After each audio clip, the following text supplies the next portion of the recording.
Okay, I know this looks bad.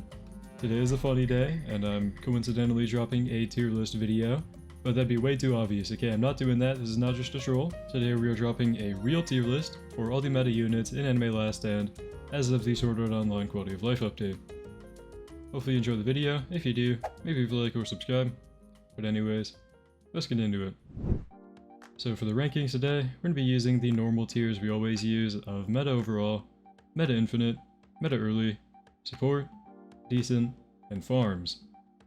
Now I did already go ahead and rank everything that is not new with this update, so everything that has already been ranked, I made a tier list video a couple days ago. If you want an explanation for everything you see here, maybe go check that out. Today we're going to be focusing on the new stuff we have to talk about, so some divine boosted units and the brand new ones with this update. The first unit we have here is Quincy King. And this guy got a new divine boost, which is actually really strong. I think they gave him some pretty OP passives. Most important in my opinion is going to be the 20% damage and range buff to units in his range. He also does have one that is going to be a better version of Fear, which is good because he's full AoE. So every unit in his range is going to be taking more damage and also be stunned. And he does have an ability which is going to absorb the nearby unit's damage in his range, turn it into a nuke for up to 400 billion damage, and also increase his personal damage. The ability is kind of mid, kind of situational, but overall his passives are very strong. I'd put him in probably support and right about here. Next up we have another divine boosted unit, Aizen. This guy is very strong now. He is still full AoE with pressure, so very good. His damage is also very solid, but the major change is going to be his passives and abilities. So his passive here, the main one is going to be a bunch of bubbles around him, which are going to make enemies take more damage from every unit and also him. He does a lot of damage with these passives in mind. Then he also has a couple abilities that are going to be one repeatable nuke that has, I think, a 100-second cooldown maybe, and another nuke that is not so repeatable but also has a 10-second time stop. So pretty good, very good damage output, especially with the right godly lead. He can do some crazy stuff with his abilities. I'd say definitely meta overall, and probably right about here.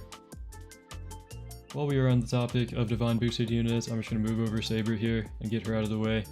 Dark Saber, her personal damage isn't too good in my opinion, but she is mostly going to be for her abilities. So she has an ability called Dark Corruption, which is going to corrupt enemies in her range and give her corrupted orbs when they die. And these corrupted orbs are going to fuel her next ability, which is going to be her Corrupted Excalibur, which is going to be a nuke scaling off of the orb she has collected. So pretty much you want to mark enemies and then kill them, and then use those marks to deal crazy damage with her nuke. Pretty good, but not too crazy. I'd say she's probably going in the decent tier. I'd honestly put her like right about here. She's not too good, but her nuke can be okay, I guess. There are definitely better options though. Moving on to the brand new units. First up we have Unohana. So in my opinion, most of her value is going to come from her passives in the form of a bleed buffer. The first one is going to apply something called style marks to the enemies, which are going to slow them down and make them take more bleed damage. And then the second one is going to increase the effectiveness of bleed, hemorrhage, mutilate, pretty much every bleeding stats effect. Overall, she is kind of a niche buffer for just bleed teams, and I'd say I put her in the support tier, probably right about here for now. The front page unit of the update, we have Kirito. This guy's kind of weird because one of his passives is like an off-brand version of Perfect Seal, which is really good. It gives him a bunch of different bonus damages to pretty much every element in the game. Actually, every element in the game, and then some more than others. But he also just does have really good personal damage, so I'd say overall definitely meta overall for sure. Very strong, and I'd probably put him right about here, right behind Jin Mori. I think that's good. Next up we have Kirito's sister, Leaf Fairy. This unit is actually really weird. She's mostly a support from her passives, one of which is going to reduce units' SPA in range by up to 10%. And she also has the special stats effect called Wind Shear. I think she's the first unit to ever have this, which is going to increase bleed damage and also increase nature unit damage. And then she has a passive which is going to buff Wind Shear, based on the amount of nature units in her range. So kind of another niche buffer. She's going to buff bleed and also a bunch of nature units. Can be really good. I'd put her probably right above Unohana. Hip hip hooray! Now we get to talk about the three different forms of Shiro. So starting with Berserk, I think this is probably his most underwhelming form in my opinion. I'm going to put it in the top of decent right here. Pretty much he's going to get a passive which will give him extra crit damage and then give him damage to special enemies. I'm still like not entirely sure what that means, but I'm guessing like things that have dodge passive or teleport passive in the tournaments, you know? And then he also does have an ability which is going to block the base for a while. Those are kind of mid though, not even good in infinite runs, but I don't know, I'll put him in decent.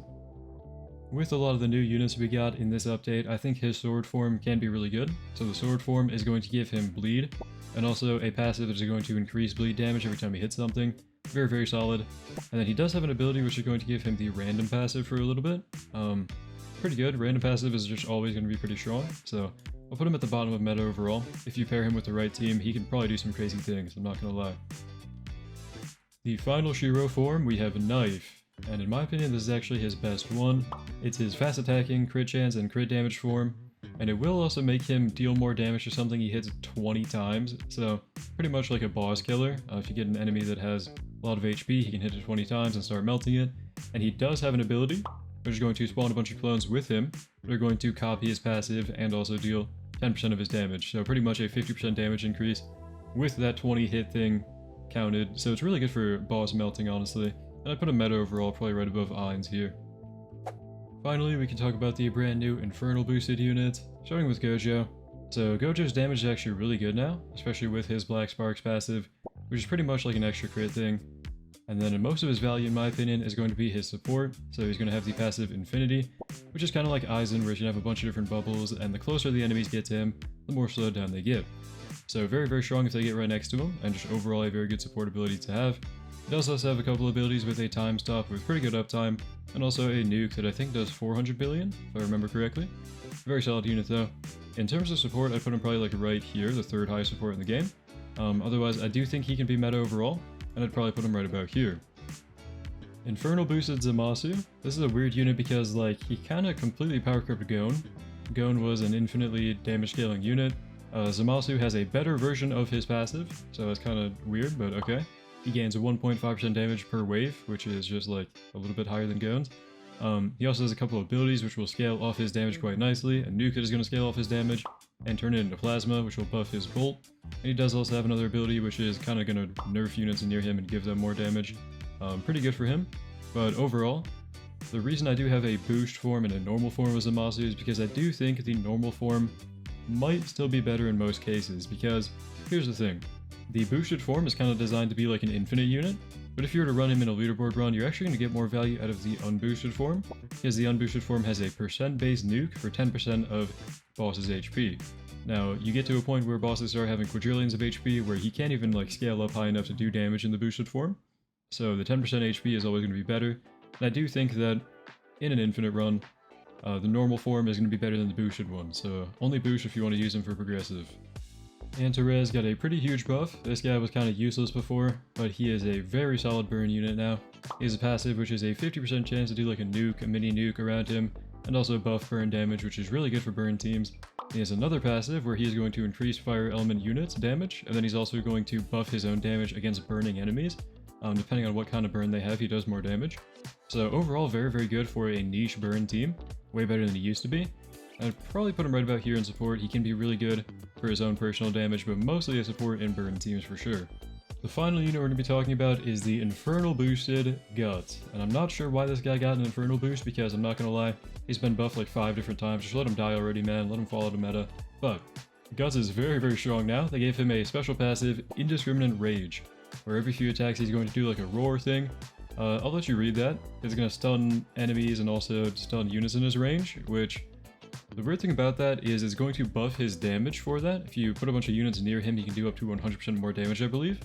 And it's supposed to be like for one attack, I think, but it also just seems to increase his damage. So right now, he does a ton of damage. He just permanently gets that damage from his passive and does like up to billions of DPS. He also can kind of act as a support for units that have a passive that benefits from being stunned, like for example Goku and his counterattack. You can use Guts to stun Goku and he'll do extra damage from it. But overall, Guts is very, very strong, a monster for hemorrhage damage, and I put him right about here. Well, I think those are the final rankings. They look pretty good to me, but let me know what you think in the comments down below. Please do remember to be respectful when doing so, because it is just my opinion at the end of the day. By the way, if you're wondering what is in the farms category, I thought it'd be kind of funny because it is April Fool's Day. In the spirit of today, being April 1st, I found a picture of the boss, and I thought it'd be funny to put him at the top of farms because we know he's rich. But anyways, that's the final list. Let me know what you think, the final thoughts in the comments down below. Thank you to my channel members for making videos like this possible. You guys are the best. Thank you for watching. Hope you enjoyed. Hope to see you in the next one. And have a great day.